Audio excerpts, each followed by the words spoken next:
आप सभी पर भगवान श्री कृष्ण की कृपा सदा बनी रहे। भादो मास की शुक्ल पक्ष की एकादशी को परिवर्तनी एकादशी, जल झूलनी ग्यारस, डोल ग्यारस के साथ ही वर्तमान एकादशी के नाम से भी जाना जाता है। आज के दिन ही आषाढ़ मास से शेष शैया पर निद्रा मगन भगवान श्री हरि शयन करते हुए करवट बदलते हैं। इसी कारण से इसे परवर्तनी एकादशी कहा जाता है। इस एकादशी को भगवान के वामन अवतार का व्रत और पूजन किया जाता है। इस व्रत को करने से सभी प्रकार की मनोकामनाएं पूर्ण होती हैं। भगवान विष्णु के 52 अवतार की पूजा करने से वाजपेयी यज्ञ के समान फल प्राप्त होता है और सभी पापों का भी नाश होता है। आज के दिन पूजा करते समय व्रत की कथा जरूर पढ़नी और सुननी चाहिए, नहीं तो व्रत का अधूरा फल ही प्राप्त होता है।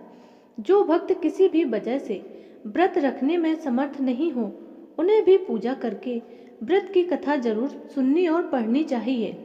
कथा। धर्मराज युधिष्ठिर एक बार भगवान श्री कृष्ण से कहने लगे, हे भगवान, भाद्रपद शुक्ल एकादशी का क्या नाम है? इसकी विधि तथा इसका महत्व कृपा करके समझाएं।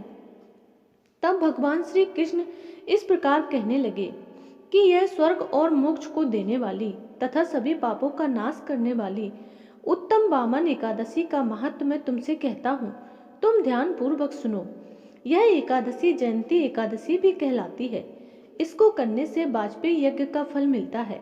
पापियों के पाप नाश करने के लिए इससे बढ़कर कोई उपाय नहीं है। जो मनुष्य इस एकादशी के दिन मेरी अर्थात मेरे वामन रूप की पूजा करता है, उसकी तीनों लोकों में जय जयकार होती है। इसीलिए मोक्ष की इच्छा रखने वाले मनुष्य को इस व्रत को अवश्य ही करना चाहिए। जो कमल नयन भगवान का कमल से पूजन करते हैं, वे अवश्य ही भगवान के समीप जाते हैं। जैसे भाद्रपद शुक्ल एकादशी को व्रत और पूजन किया जाता है, वैसे ही श्री ब्रह्मा विष्णु सहित तीनों लोकों का पूजन कर लिया जाता है। भगवान श्री कृष्ण के ऐसे वचन सुनकर युधिष्ठिर महाराज फिर बोले कि भगवान, मुझे अति संदेह हो रहा है कि आप किस प्रकार सोते और करवट लेते हैं तथा किस तरह आपने राजा बलि को बांध लिया था और वामन रूप रखकर क्या क्या लीलाएं की। चतुर्मास के व्रत की क्या विधि है, आप मुझे विस्तार से बताइए। भगवान श्री कृष्ण कहने लगे, राजन, आप सभी पापों को नष्ट करने वाली कथा का श्रवण कीजिए। त्रेता युग में बलि नाम का एक व्यक्ति था। वह मेरा परम भक्त था।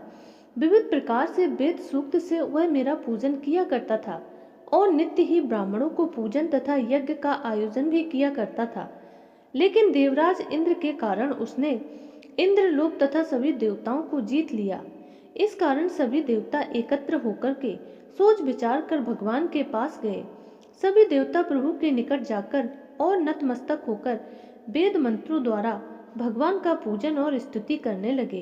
अतः मैंने वामन रूप धारण करके 5वां अवतार लिया और फिर अत्यंत तेजस्वी रूप से राज बलि को जीत लिया।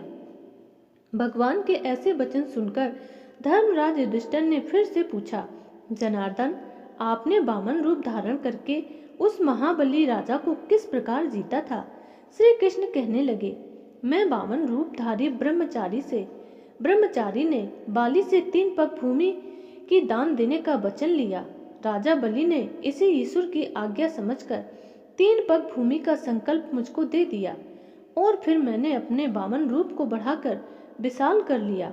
मैंने स्वर्ग लोक में कमर, महल लोक में पेट, जन्म लोक में हृदय, यम लोक में कंठ की स्थापना कर सत्य लोक में मुख, उसके ऊपर मस्तक स्थापित कर दिया।